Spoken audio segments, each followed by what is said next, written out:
Magandang araw mga ka-aerial defense, may ibabahagi na naman ako sa inyo. Dahil ngayong araw na ito ay may pag-uusapan tayo tungkol sa ating depensa.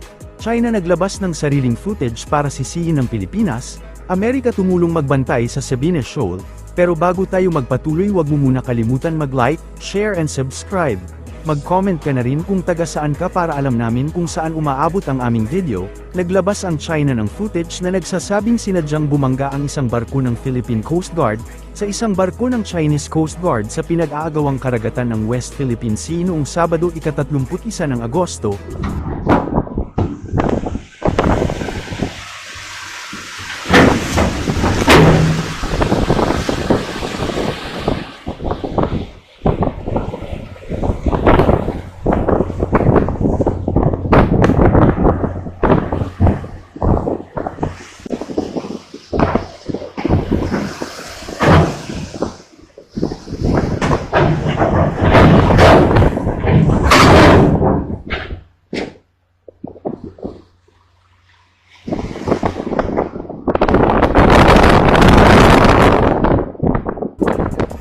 Ayon sa tagapagsalita ng CCG, nagsimulang gumalaw ang barko ng Pilipinas noong Sabado ng umaga at pagkatapos ay sinadya at walang ingat na bumangga sa barko ng China, isang propaganda na naman ang kinakalat ng China upang baliktarin at baguhin ang totoong nangyaring banggaan sa Escoda Shoal. Sinabi pa ng China na ang Philippine Coast Guard vessel na BRP Teresa Magbanua, na nakaistasyon sa legon ng Escoda Shoal mula pa noong Abril, ay patuloy na sinusubaybayan at ginulo ang Chinese Research Fleet sa panahon ng scientific expedition ng China mula sa ika-7 ng Mayo hanggang ika-19 ng Mayo, ayon sa propaganda ng Global Times, isang Chinese-controlled state media.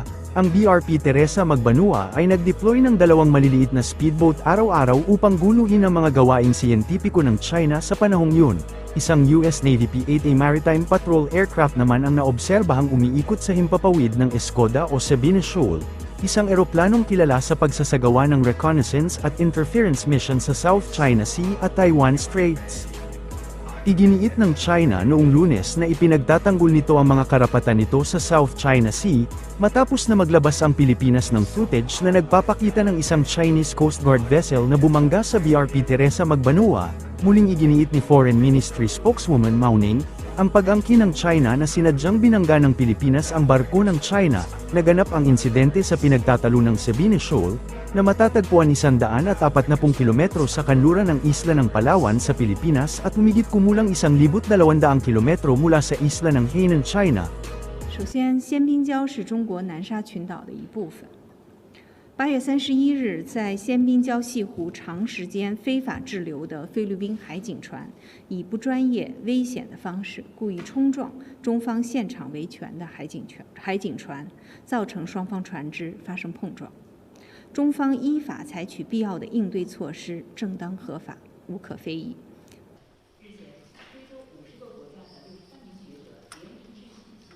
菲方有关行径严重侵犯中方的主权，严重违反国际法和南海各方行为宣言。中方要求菲方立即撤走非法滞留的船只，立即停止侵权挑衅。 Kinundina ng 4 sa mga kalyadong bansa ang pinakabagong panggigipit ng China sa isang barko ng Pilipinas sa West Philippine Sea, ang ika-5 insidente na naitala sa loob lamang ng isang buwan. Bagamat walang nasugatan sa sakay ng BRP Magbanua, nagdulot ng malaking pinsala ang Chinese vessel sa isa sa pinakamalaking sasakyang dagat ng PCG, na lumikha ng butas sa freeboard. Sa isang pahayag noong Sabado, tinuligsa ng tagapagsalita ng kagawaran ng Estado ng Estados Unidos na si Matthew Miller, ang mapanganib at lumalalang aksyon ng China laban sa mga legal na operasyong maritime ng Pilipinas malapit sa Sabines Shoal. Muli rin niyang pinagtibay ang pangako ng Amerika sa 1951 Mutual Defense Treaty with the Philippines, na umaabot sa mga armadong pag-atake sa sandatahang lakas ng Pilipinas, pampublikong sasakyang panghimpapawid o sasakyang panghimpapawid kabilang ang mga Coast Guard nito saan man sa South China Sea. Nagpahayag din ng seryosong pagkabahala ang Japan, bilang stakeholder sa South China Sea, sa paulit-ulit na insidente sa pagitan ng Pilipinas at China. Tutol ang Japan sa anumang unilateral na pagtatangka na baguhin ang status quo sa pamamagitan ng puwersa o pamimilit, sinabi ni Japanese Ambassador Endo Kazuya noong Linggo, na binibigyang diin na ang Tokyo ay naninindigan kasama ng Pilipinas sa pagtataguyod ng panuntunan ng batas sa dagat. Katulad nito, pinuna ni Australian Ambassador HKU ang destabilizing behavior ng China at tinawag ang paulit-ulit na pagrampa ng mga sasakyang pandagat na hindi katanggap-tanggap at mapanganib. Ang lahat ng mga bansa ay dapat sumunod sa internasyonal na batas. The 2016 Arbitral Award is binding on its parties, aniya, na tumutukoy sa internasyonal na desisyon na nagdeklara bilang labag sa batas ang pag-angkin ng China sa halos buong South China Sea kabilang ang West Philippine Sea. Ang Ministry ng Ugnayang Panlabas ng Taiwan ay naglabas din ng isang pahayag na nagsasabing nakikiisa ito sa Estados Unidos sa pagkondena sa malaking paglabag sa internasyonal na batas ng China. Ang mga mangingisda mula sa Batangas, Zambales, Bataan, Bulacan, Laguna, at Cavite ay nagsagawa ng fluvial parade sa karagatan ng Calatagan, Batangas noong Linggo ika-1 ng Setyembre, upang kondenahin ang pagkakabangga kamakailan ng barko ng Chinese Coast Guard sa BRP Teresa Magbanua ng Philippine Coast Guard sa Escoda Shoal, 75 nautical miles mula sa Palawan Island. Ang ipahayag ang karapatan naming Pilipino sa pag-aari ng Pilipinas upang ang pagiging agresibo ng mga Chinese Coast Guard ay hindi na maulit at maproteksyonan namin ang aming mga kababayang mangingisda at China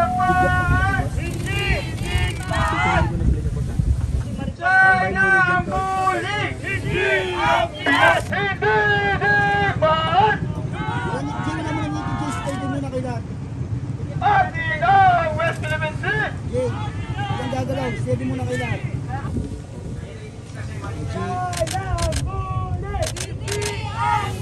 Magandang umaga po. Ako po si RJ Villena, tagapagsalita ng Alyansa Bantay Kapayapaan at Demokrasya. Ngayong umaga po, nagsagawa tayo ng isang fluvial protest para kondinahin, lalong-lalo na yung pinaka-recent na insidente sa Escoda Shoal. Ito ay kinasasangkutan ng Teresa Magbanua at mga kasama natin sa Coast Guard. Ito ay ginagawa natin upang kondinahin at igiit na mas matindi na hindi na tama to, hindi na to makatao, hindi na rin to makatarungan para sa kahit sinong naglalayag sa dagat. Ito ay hindi na maituturing na patas sa kahit sino. Masyado ng panggigipit yung ginagawa ng China sa atin. Talagang pinipilit nila na tayo ay gipitin para upang tayo ang unang gumawa ng aksyon at sabihin nila na tayo ang nambubuli sa kanila.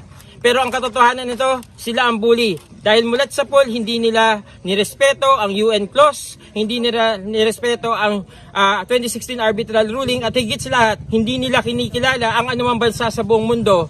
Lalong-lalo na itong West Philippine Sea na iginigit nila na kanila na 18th century pa noon pa man. Alam natin na merong mga tala na ito ay sa Pilipinas. Ngunit mga 1940s lang nung kiniklaim nila na ang West Philippine Sea ay kanila. Pero ano tong ginagawa nila? Ipinagigiitan nila na kanila ito. Nagtatayo sila ng mga artificial reef, ng mga artificial island, at nagtatayo ng mga base militar sa mga islang na kinabibilangan ng West Philippine Sea. Masyado na, sobra na.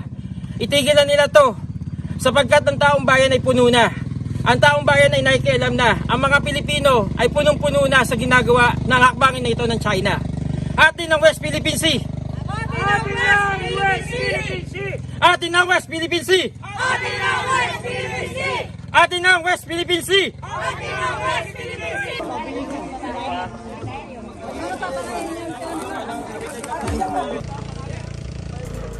Para sa mas madaming update tungkol sa ating depensa, paki-follow at like muna ng aming page na nasa description na ang link. Huwag mo na rin kalimutan mag-like, share and subscribe. Pindutin mo na rin ang bell para updated kayo sa aking mga bagong video. Maraming salamat po.